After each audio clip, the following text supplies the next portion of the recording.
RI, pencak silat, budaya warisan leluhur, berkembang begitu pesat di negeri kaya dan subur. Jasa para jawara dari barat hingga timur kan selalu terkenang walau jasad mereka telah terkubur. Pencak silat, budaya warisan leluhur, berkembang begitu pesat di negeri kaya dan subur. Jasa para jawara dari barat hingga timur kan selalu terkenang walau jasad mereka telah terkubur. Assalamualaikum dulur-dulur, welcome back to my YouTube channel Astranto Jakarta. Sugeng siang dulur-dulur, selamat siang. Semoga hari ini diberi kabar kita semua dan apapun yang kita lakukan, semoga diberikan kemudahan oleh Allah Subhanahu wa Ta'ala. Pada siang hari dulur-dulur kembali ke segmen sharing bersama Bima. Dan kali ini pembahasan kita terkait dengan dunia pencak silat ya. Jadi ngomong-ngomong seperti dunia pencak silat, jadi ada sebuah kejadian yang di sini ini menurut Bima NF adalah suatu kejadian yang sangat-sangat jarang sekali kita temui. Apalagi dengan kondisi organisasi atau perguruan terutama dari Jawa Timur yang sangat panas ini dulur-dulur. Kejadian seperti ini bisa menjadi contoh buat para warganya agar bisa menjalin silaturahmi yang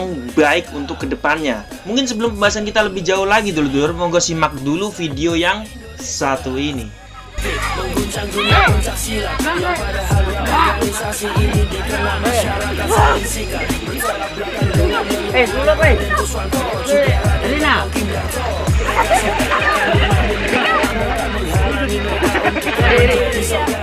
Ya, itu adalah video di mana para siswa-siswa IKSPI dan PSHT yang diceburkan di suatu selokan atau istilah Jawanya kalen lah oleh para warga-warganya. Bima NF tidak tahu ini alamatnya di mana dan posisinya di mana ya. Mungkin buat dulur-dulurku yang tahu ini kegiatan ada di mana, bisa ditulis di kolom komentar karena saya sangat suka sekali kegiatan semacam ini dan saya sangat mengapresiasi para warga-warga yang terlibat dalam kegiatan ini. Ini loh, yang benar tali silaturahmi yang terjalin antar pesilat itu harusnya seperti ini ya kan, tanpa harus membeda-bedakan lambang ataupun seragam. Jangan sampai justru perbedaan membuat kita terpecah belah ya kan, dan mendoktrin adik-adik kita supaya nanti apabila sudah menjadi warga agar melakukan sebuah tindakan keonaran ya kan, atau melakukan tindakan kerusuhan, menciptakan perpecahan antar anak bangsa, mengatasnamakan organisasi atau perguruan pencak silat. Kegiatan semacam ini semoga bisa dicontoh oleh dulur-dulur dari berbagai sektor ya kan, berbagai daerah.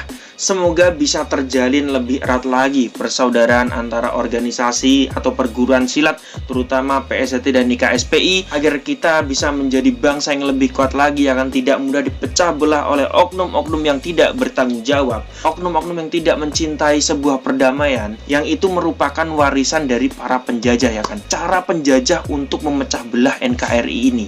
Jangan sampai kita justru memecah belah persatuan yang sudah diperjuangkan oleh para pahlawan-pahlawan bangsa ini. Kesimpulan dari video ini adalah dulur-dulurku, semoga kedepannya organisasi atau perguruan pencak silat semakin damai ya kan, dengan penuh keanekaragaman ya kan, bisa menjalin silaturahmi yang lebih baik lagi. Pesan dari Bima NF, fanatik boleh saja, namun kita harus tahu tempatnya. Oke dulur-dulurku, terima kasih sudah menonton video terbaru dari Bima NF, dan sampai jumpa di video Bima NF yang selanjutnya. Salam persaudaraan. Memecah belah persatuan, pikiran kalian semua itu kotor. SDM rendah namun kefanatikannya tinggi, wawasan sempit lebih luas daun kelor.